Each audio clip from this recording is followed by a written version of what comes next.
Display. Display, well done. And processing. No, compared to display. Well, unless you are playing high-speed games and you have got 2 GPUs on your phone, who knows? The display takes a lot of energy. Because we are converting low voltage electrical signal to bright light, which you can see. And our end customers are really bad, they can't see low light. Right? You could have shown one photon each, but humans are such a silly people. They need to see bright colors and all those things. Now, so that is the amount of power which our mobile phone takes, which doesn't do many of the other things which are human would. Now tell me, how much power did you give to your body? And then from there we'll try to estimate how much power you give to your human eye. That's a hard question. It's not a very hard question. You ate something in the afternoon, right? Let's make a list of what you ate and add what's the kilocalorie intent of each one of this. Many of those who try to lose body weight, they do their calorie counting. Right? So, 1500 to 2000 kilocalories. Yeah, so that's in kilocalorie unit. Here we are talking in watt.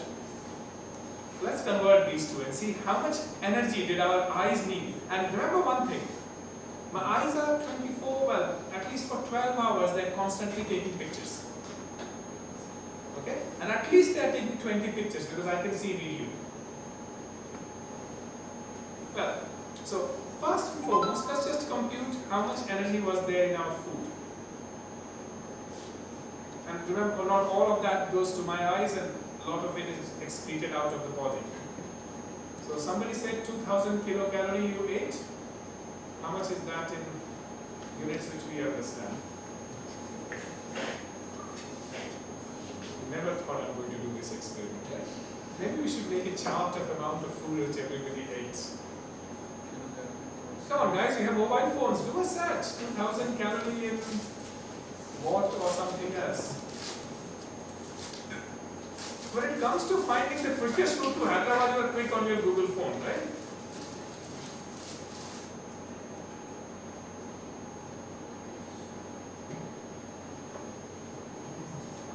How much?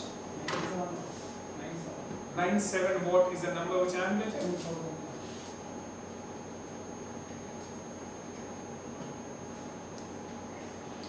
And with that, you are also walking, which takes a lot of energy.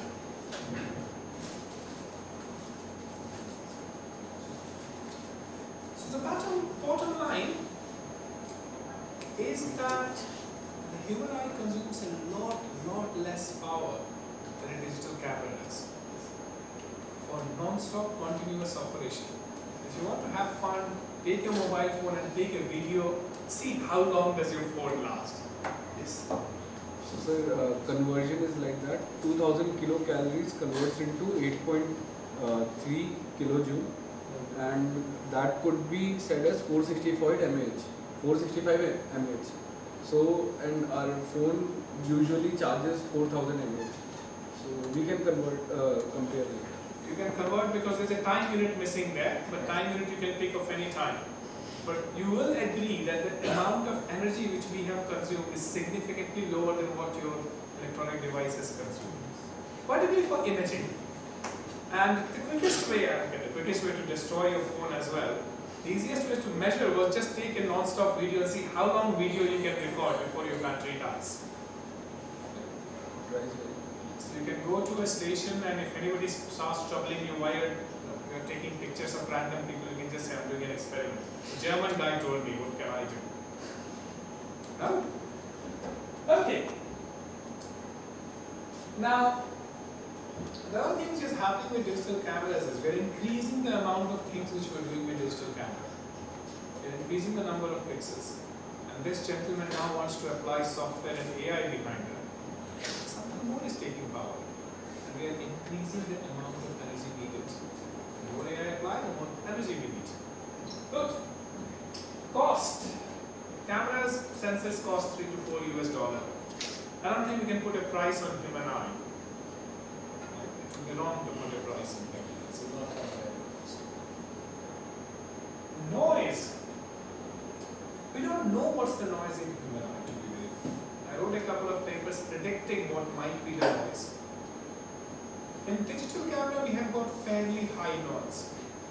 The way we correct for the noise before you see the image. Even in the ones which don't have software and AI, we're still doing at least correlated double sampling, and you'll see what double sampling is later. Now I have a theory that we have noise in human eye as well. Our brain corrects for it, and the best way to know this is the wrong question to ask, but for scientific purposes we can ask the wrong questions. Have you guys ever got drunk? Sir, we're never going to say yes even if we get drunk. Huh? Now most people start seeing hazy when they are drunk. They don't see clearly. So what actually happens, the scene starts becoming more noisy. Your ability to discriminate low contrast starts reducing. Let's take a nicer example than making your own. Okay, I did not say go home tonight and get drunk for this experiment. Just 5 bottles of wine, still not drunk. We need a few more for the experiment to take place. How many of you have had laser surgery done to your eyes? Anyone? Nobody know you were young. So post laser surgery, we often advise, or post any eye surgery, we advise people not to drive because your depth perception has not improved quite well. So I think there's noise in human eye. As we grow old, our resolution also starts degrading. Cataract is a very good example. People suffering from Alzheimer's and Parkinson's also suffer from this. So there is something noise in human eye as well. So, after waking up, yes, I think the eyes have opened, the brain hasn't opened. That's happening most of the time for me. You're right. Speed. Now that's where digital camera is good. Human eye is kind of limited to 30 frames per second. You can't do very high speed reading. As soon as the fan starts rotating, oh, there's no fan here, it's not rotating. But you know, when fan starts rotating, we see it as a continuous motion. We do not see it. So our speed is good. We can't increase our speed. Cameras, we can go high speed. We can do 1 million frames per second. Color. Okay, the human eye's color perception is incredibly unique. This despite the fact each one of us have a different number of cones. So now I said that cones are the color receptors of human eyes. We have red, blue and green cones. I might have more red cones and he might have more green cones. The number is different in each individual. But somehow, both of us will say that color is kind of red. So we somehow have learned with our different spatial sampling and our processing. So you keep the same classification to different colors. Now, should we do a color experiment?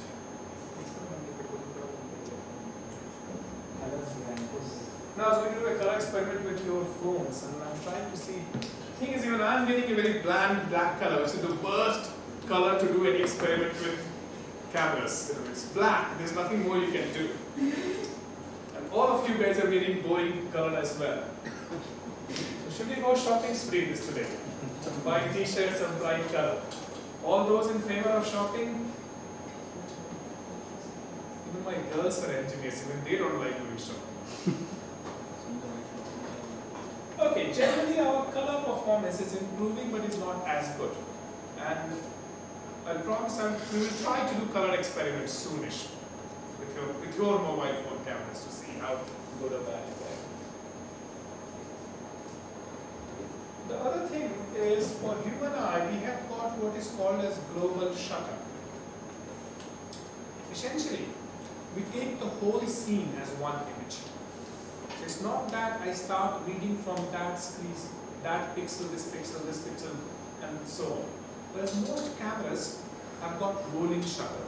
They record one pixel, then they record another pixel, then they record. By the time we have moved down, the scene might have changed for high-speed moving scenes. I will show you examples of this in slides. There are a few things which cameras are good. One of them is region of interest. So for us, if we want to see a particular thing, we need to move our head. So it's a mechanical region of interest. Cameras can take a whole picture and then you can zoom in one region. So our highest sensitivity is right in front. If you want to see more clearly, we move. So most of you are looking at me. If I ask you to tell me what's written in that slide, all of you will move your head. Whereas if it was a camera image, that and that would have been together. Okay? Optical assembly, I talked about. The human eye has a very simple optical assembly. So simple lens and that's it. Integration. Now this is where human eye is way beyond our digital camera system. It works smoothly with the brain. It has grown with the brain. So little babies, they cannot see color. They can only see till this distance, newborn child. This is why when you hold a newborn child, you try to bring them close to your face. That's what they can see. Beyond that, everything is useless for them. But the eyes and the sensor, the processor, they both grow together. So they both learn to complement one another. Right? If one is weak, the other one compensates for it. Our cameras are designed without thinking where the data is being processed. Which CPU is going to deal with it, which GPU, which algorithm. None of this is thought while designing the camera. So they are disjoint systems. And this is why the system integration is way better in case of analog. Manufacturing time, that of course is a joke. Human eye takes at least 9 months to manufacture, almost how long exactly. Cameras 3-4 years.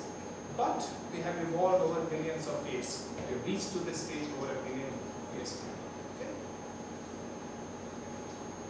So I said in the morning that I will talk to you about our desire. So this is the sensor as itself. Now let's see how we have reached where we have reached today. Before we start looking at physics now. So these are some of the earliest images which we started taking. So oldest came in Europe. We were drawing things 30,000 years ago. People started drawing things. We wanted to record what we see. And that's where cameras are useful. We want to record whatever we have seen. That's the picture from the oldest surviving photo frame. That's one of the X-ray images of Wilhelm Röntgen. I visited his X-ray lab in Würzburg, very fascinating place. I'm trying to remember, is this the picture of, there's a ring, right? There's a ring in the middle finger. Do you see a ring here? Yes. So whose hand do you think it is? The ring should give some ideas. It's his wife's hand. Okay, so moral of the story, X-ray can be harmful. Moral of the story is if you discover something which can kill you, try it on your partner first. How many of you are married here? Those who are married, they all said yes. No doubt. Those who are unmarried, they're like, what's wrong with these guys? Okay, so let's look at a bit of camera history. Now generally in engineering, we never talk about our history. We don't talk about famous engineers, we also don't talk about our history. When you guys teach, do you teach the history of circuits? No, you go straight into, here is a bipolar junction transistor or a MOSFET, and say when we did our courses. But there's a reason we should know history, and I'll tell you why a bit later. It's also a bit fun to know a little bit where we are, why we are. So that is the first digital camera which was showcased. This is not the camera. The whole damn thing is a camera. Okay? It comes with a tape to record images. Some of you who are older might remember those tapes when which songs were recorded. Okay? So, this was a specification. It was only 4 kilogram heavy. It could do black and white images. And it had a special screen which you had to buy to display the images which you did. It was only 1975. Not that old, we're 2025, right? So only about 50 years ago. It's exactly 50 years ago. We just celebrated this year. It had 0.01 megapixels. And you had to stand still for 23 seconds to take a picture. Brilliant, isn't it? Try asking me to smile for 23 seconds. This was not certainly was not very successful in the market, but it was a good attempt anyway.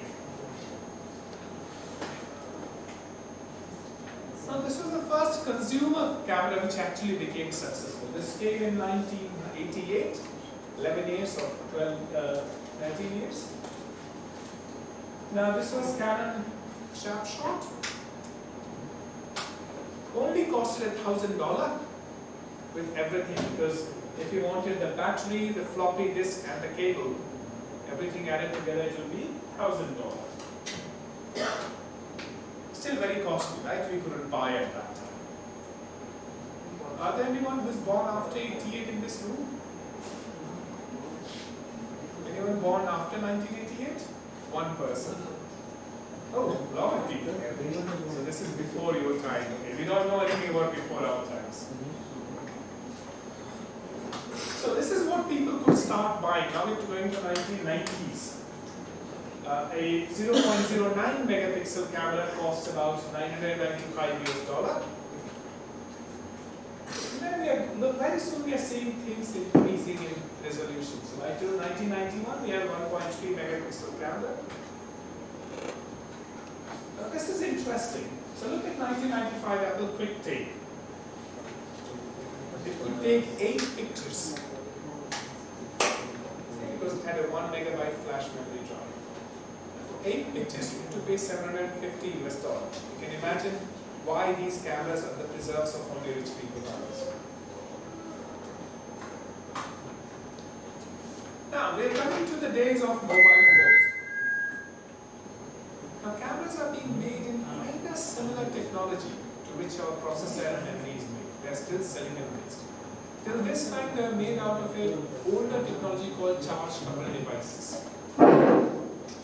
We're going to CMOS devices very soon. Now this was the first mobile phone camera, which was Samsung SCHV 200. A 0.35 megapixel camera, and you could take and record 20 photos in it. That's about it. I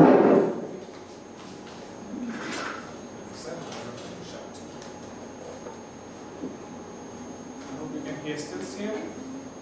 Can you hear me? Yes. So Sharp JSX04, this was a 0.11 megapixel camera. It was included in it. Better? Soft.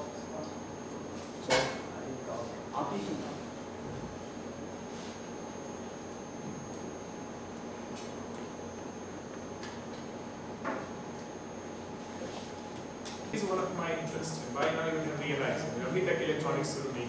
When will these guys actually start eating? So when this camera was launched, I was looking into the history of my own field. I found a BBC News article which talks about this is exactly the news article from 18 September 2001. I'm sure by 2001 many of you were born. Right?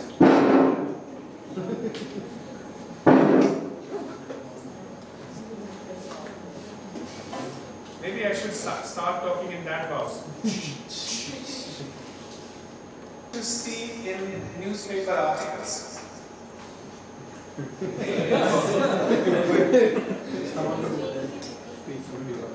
I'm hearing my own sound segue. Listen.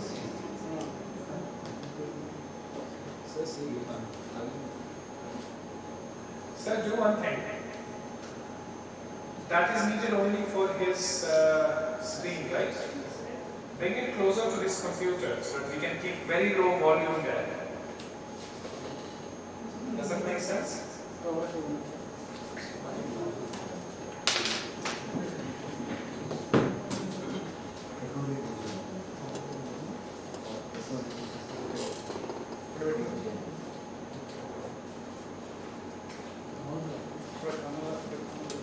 These consumer thing, right, where people write their own feedback about how people do write and blog entry. So on those days, BBC used to have these comment section where people can comment. And you can see the news item says things like, the Japanese are crazy about taking miniature picture of themselves. BBC not being racist, huh? Some of you got the joke. And this is the first camera phone where you can take a picture. And this was a very interesting one. I looked at people commenting on it. And here are some of the good comments I picked up. Infinite use for the teenager. Not entirely sure what the rest of us would do with one go. So in 2001, people were still not sure. Why would you like to have a camera on your phone and send it to somebody? Okay. But that's a very good example of how the market is not always right. Market did not know. We created this market. The whole market of taking pictures and sending to your friends has been created by the availability of cameras. To an extent that 2013, the word of the year was selfie. It kind of gave me a new professorship, because by that time the back phone had become fairly good. Now we have got a new place to put your cameras, the front. So we needed more cameras than one per mobile phone. Right? We're still having, only now we are having 2 screens per mobile phone, right? The flip phones. But 2 cameras are box standard for last 20 years.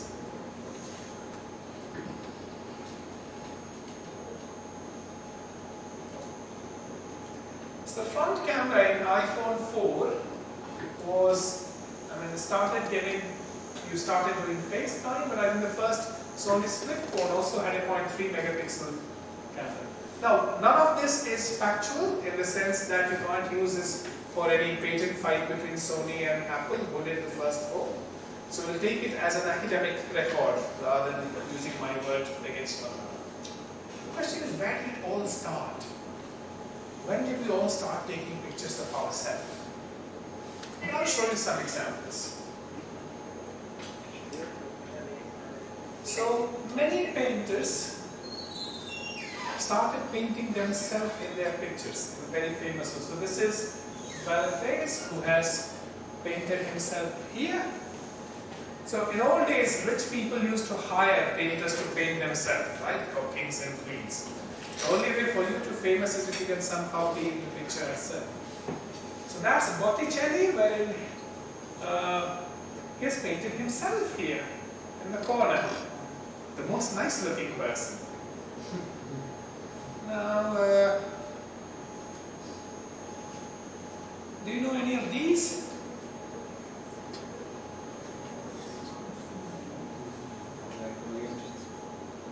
Some of you might recognize the middleman.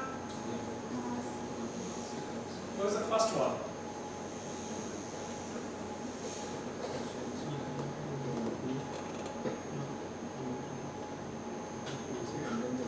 You know the first one you find?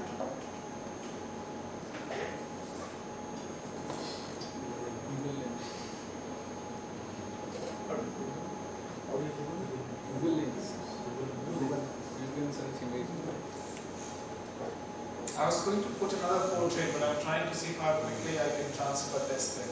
Let's see if you can identify those. Oh, people have already started their Gemini search. Alright, tell us, what does your phone do? So who are these 3 people?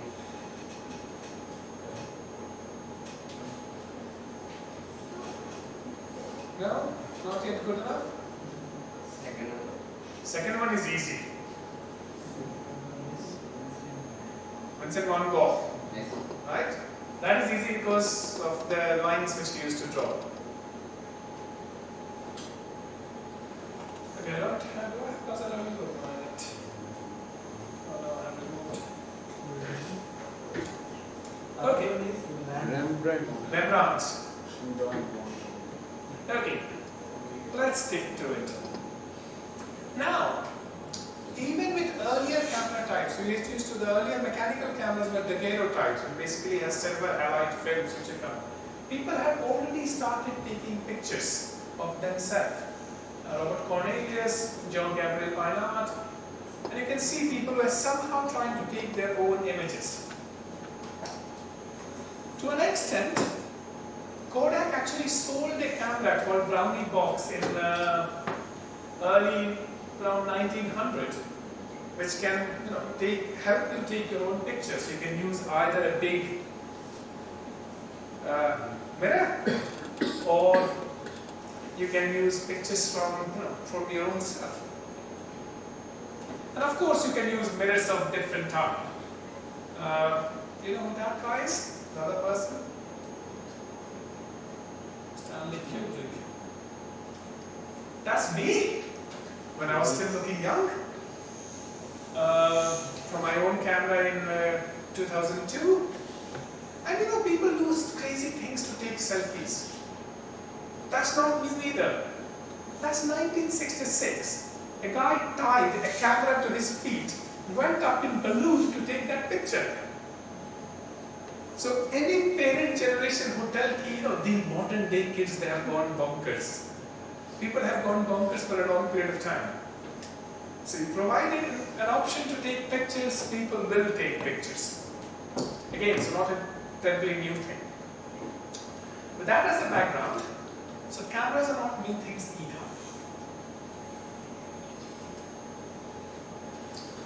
One of my first grant applications when I applied in Glasgow was reviewed by an internal physics professor, and he had this famous line. It was 2009, cameras are not that popular. What's new in cameras? Einstein discovered photoelectric effect. We know light can be converted to energy. What's the big deal? Now the big deal physics part was done many, many years ago. And that you should know. Alright. This is now coming through my ears.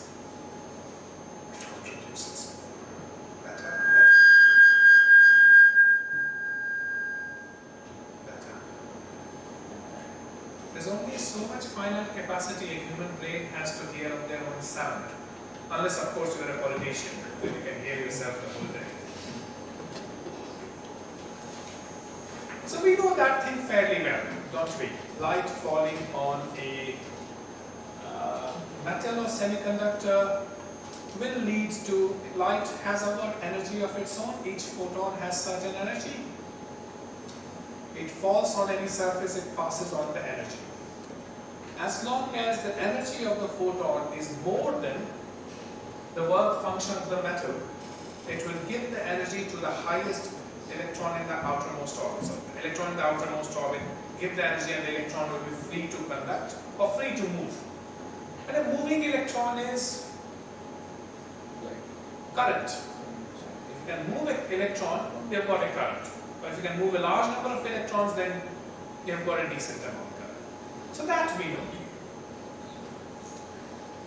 The other thing which you should know by now, and I'm going fairly basic now, is from the semiconductor theory we have this thing called band gap. Most of our students hate derivations of band gap in the early days, right? Anyone love those? Anyone remembers those? Smile says, nah, please don't talk about it. There are better things to do in life. So, sorry? You want to say something? Rembrandt, the first one. The first guy was Rembrandt. I told you that. Who was the last guy? Okay. But am I getting a loop? Have I been time shifted 15 minutes before? So this you should have come across that structures have, well, in a very basic background, we have valence band, we have lots of electrons. There's a conduction band. If you have an electron in conduction band, it will move. If you can somehow move an electron from valence band to conduction band, that material will conduct. So when this energy gap between these two is high, they are called insulators because very difficult for electron to move. You need to give a high amount of energy for things to move. If you have got an overlap between conduction band and valence band, it's a metal. You give little energy, the electron is free, it's just waiting for some energy, and the moment it gets potential difference, it starts shattering. Something in between are the semiconductors, which have got a decent energy gap. The electrons is not free to move, but provided some interaction, electrons would like to move.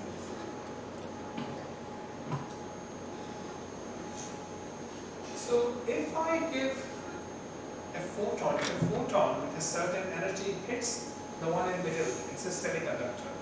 If the photon's energy is more than the band gap energy, it will lead to an electron going there, and in semiconductor what else happens?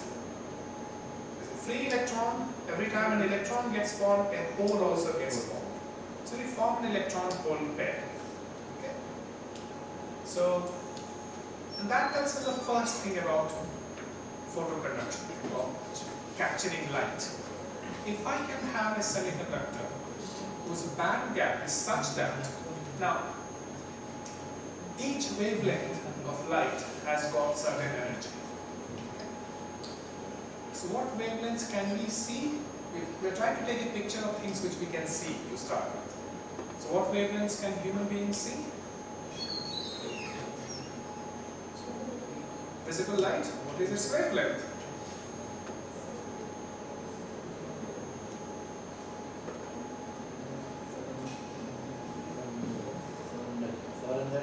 $700. Is it single point 700?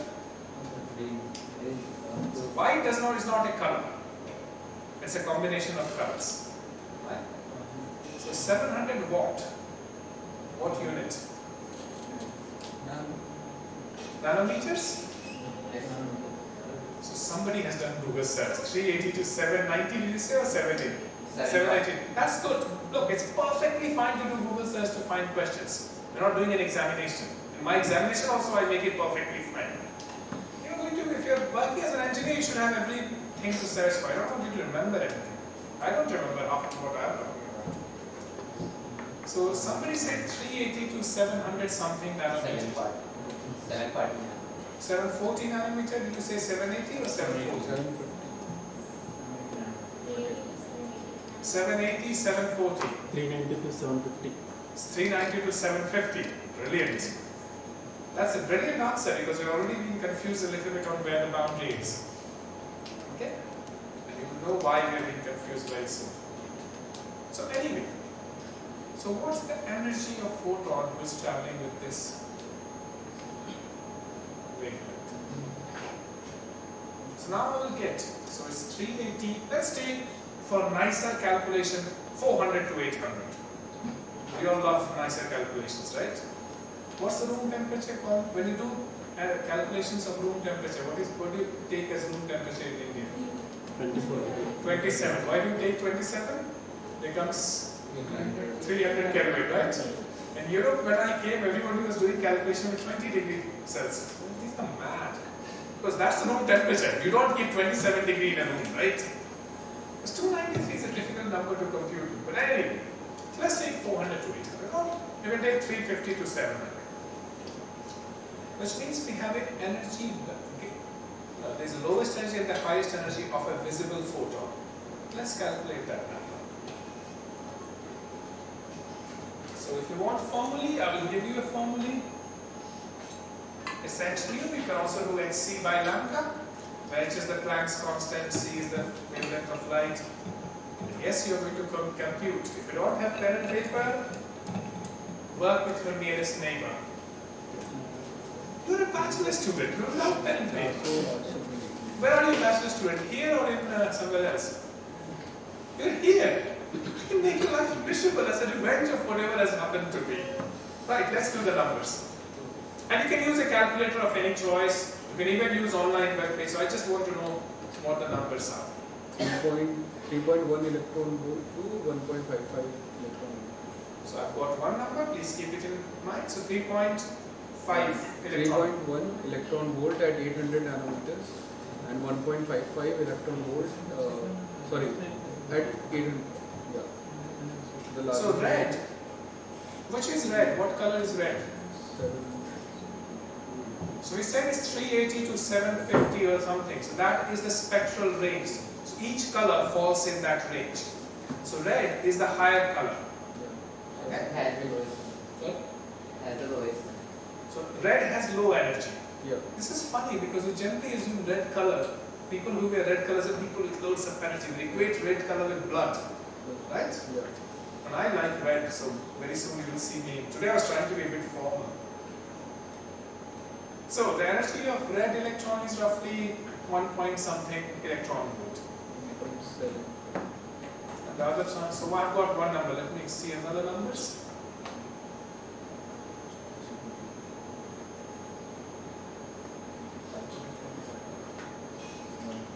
those who have done that, let's now try to find what's the band gap of silicon.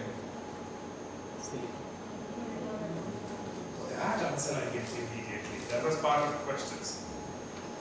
So what number did you give me? 1.1 to 1.1. Ugly. So one thing which Indian girls need to learn is to speak loudly. I know all your professors and your parents say be soft and gentle-mannered. Stop listening to that. This is what hurts our Indian girls when it comes to campus interviews, because you're still soft and shy. Be bold and brave. Be ready to beat the hell out of somebody. Okay? So the number is? 1.1 electron volt. 1.1 electron volt is that of silicon. Okay.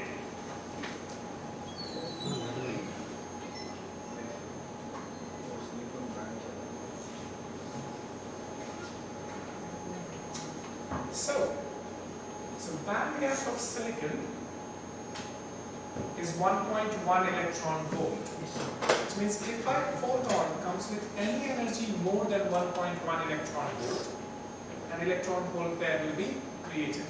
And that's actually fantastic news, at least for electronics engineers, because the only material we knew of was silicon.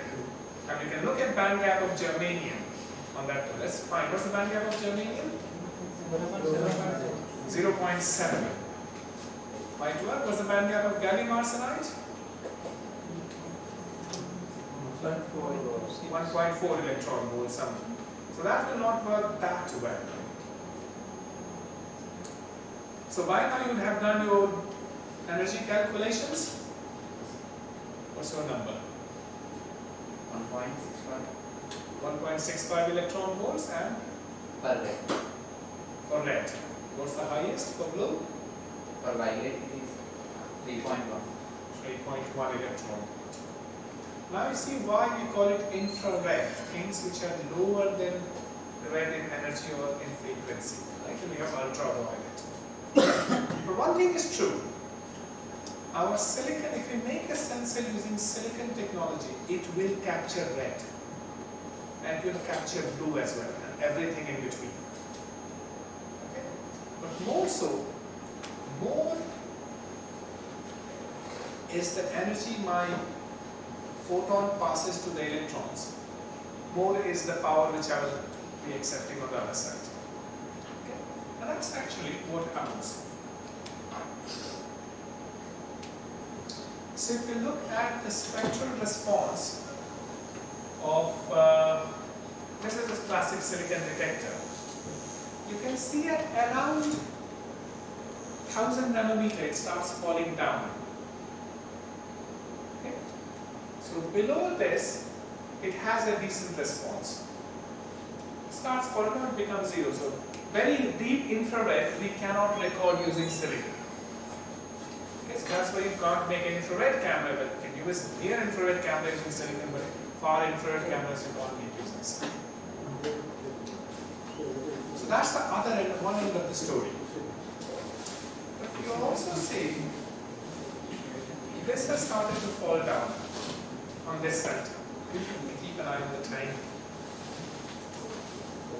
It's already 4 o'clock. Oh, there's a watch behind me. It's actually remind me to tell to the students, stop talking. So we will take a break in a few minutes, okay? So that we can go out and stretch our legs. Let me just finish this slide and then we'll take a break. Something is happening on this side as well. So the photon here has high energy, but I don't get any current from my detector. Now something similar to you should have been taught in many bachelor classes. Has it been taught? When it taught photoconductivity? No? Was it not taught? The classic answer for all final year students, has this been taught in second year? No. Right? Fourier transform? So, don't remember exactly Fourier transform, what was taught in the second year. So the reason why, so on one side, the photon doesn't have high enough energy to excite the electron hole there. Now what happens as we are decreasing the wavelength of photon? Each photon is having high energy, right? But remember we told one photon will only lead to one electron hole pair being formed. Whatever amount of energy I have. So what happens as we go lower? Remember the unit here is ampere per watt. Watt is the amount of light falling on my structure. So hypothetically, let's say for 1 watt I was getting 1000 photons in red.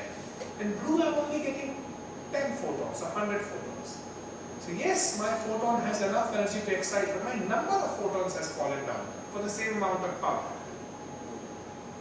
Which means if I need an ultraviolet, it will be a good ultraviolet sensor, but I just need to give too high energy for it to work. So as a result, silicon works fairly decently in visible ranges. Okay. So that's the first point which we figured out. What kind of profile my silicon detector will have. It will go up after red, maximize in between, and then fall down. And it's also a good news for something else.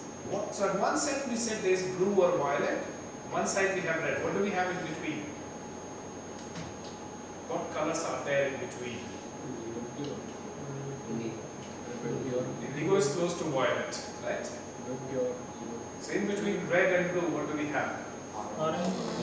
Orange is close to red. Yes, good. Move on. Yellow is also closer to red. Green. So green falls in between. And it so happens our human eyes are very susceptible to green. We see green very clearly. Nothing to do with religion. Don't proclaim that I'm proclaiming one religion or the other. We grew up in a forest where there was green all around us. So our eyes learned to look at green. We didn't have red color leaves. There are some, not most. So they are quite nice to read. And this is why silicon becomes a very nice material. High sensitivity in green can capture red and blue. We can make a camera out of it. Let's take 5 to 10 minutes break now, okay? And then we'll start again. Happy?